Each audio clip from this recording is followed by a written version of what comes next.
Well, good afternoon, or good morning, or good evening, leaders, whenever you are watching this.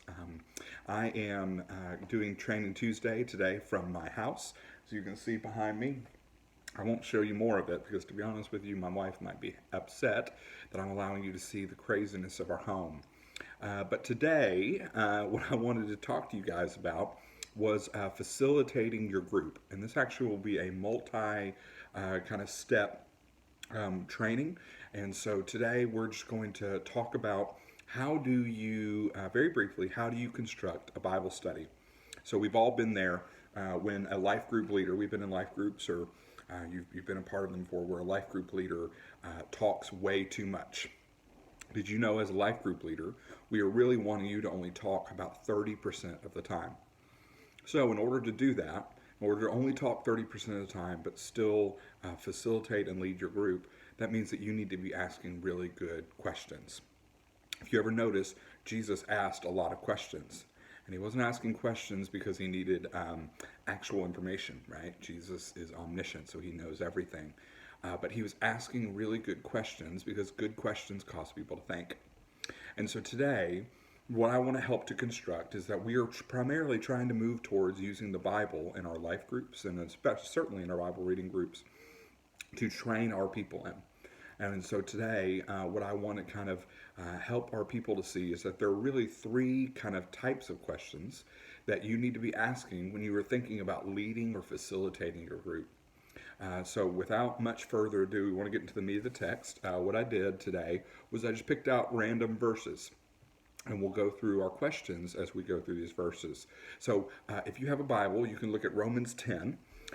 So Romans 10, 9 through 13 says this. Because if you confess with your mouth that Jesus is Lord and believe in your heart that God raised him from the dead, you will be saved. For with the heart one believes and is justified, and with the mouth one confesses and is saved. For the scripture says, everyone who believes in him will not be put to shame. For there is no distinction between Jew and Greek, for the same Lord is Lord of all, bestowing his riches on all who call on him. For everyone who calls on the name of the Lord will be saved. Okay, so if you were to give this lesson, if you were to create this lesson and to go through these scriptures with your life group, where would you start? For many of us, we would go straight through maybe meaty questions about the text to application. So, hey, has there ever been a time where you have confessed with your mouth that Jesus is Lord and that you believed in your heart that God raised him from the dead? Has there ever been that time, right? You would go straight through to the application point. But because we don't look at the Bible as primarily a self-help book, but we look at it as a document that reveals God's heart, what we really want to start with, and this applies to any text in the Bible, but we'll apply it to where we are today, is what does the text say? So when you ask your people good questions, always go back to the Bible first, right? Even a good topical study will point you to texts that support it. So if I were to lead this, or if you were to lead this, we would say, okay, friends, if I'm looking at this text right now, 9 through 12, what does it say? It says, because if you confess with your mouth that Jesus is Lord and believe in your heart that God raised him from the dead, you will be saved. So what I'm seeing this say here is this, is that I've got to believe in Jesus in order to be saved. And then I've got to confess with my mouth and believe in my heart. Like, I'm not doing anything other than, and you don't want to ask your people in that question, you don't want them to pull in other stuff. You just want them to say, what does the text say? And so you would go through that with them. And then next, you would say, okay, well, it says that. Well, because of that, what am I supposed to believe? Well, this text, it's easy in here, right? Because what it says and what we are supposed to believe are directly correlated. So we are to believe that Jesus Christ is the Son of God. Like, that is the only way to salvation. And that everyone who believes in him will not be put to shame. For everyone who calls on the name of the Lord will be saved. So I'm supposed to believe that if my neighbor calls on the name of the Lord, even the one that I hate and do not like, then he will be saved. She will be saved. So you have the what am I supposed to believe? And then finally, there's the application question. What am I supposed to do? So finally, what am I supposed to do? Okay, well, according to this text, if everyone who calls on the name of the Lord is to be saved, then I am supposed to go out and to share my faith. I'm supposed to share my faith with other people. So when I go out and I make much of Jesus and I tell people about the Lord, then I know that if they call on the name of God, they will be saved. And I'm a part of that plan.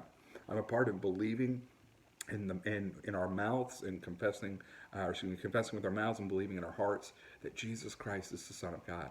So, three things. One, what does the text say? Two, what am I supposed to believe based on this text? And then three, what am I supposed to do with it? Friends, this is the key part of what we are getting at when we study the Bible together, is that we are doing this in community. But we don't always want to just jump straight to application. First, we want to read the Bible, hear what it has to say to us, um, know what it causes us to believe, and then from that belief and that knowledge, go out and affect change for the Lord.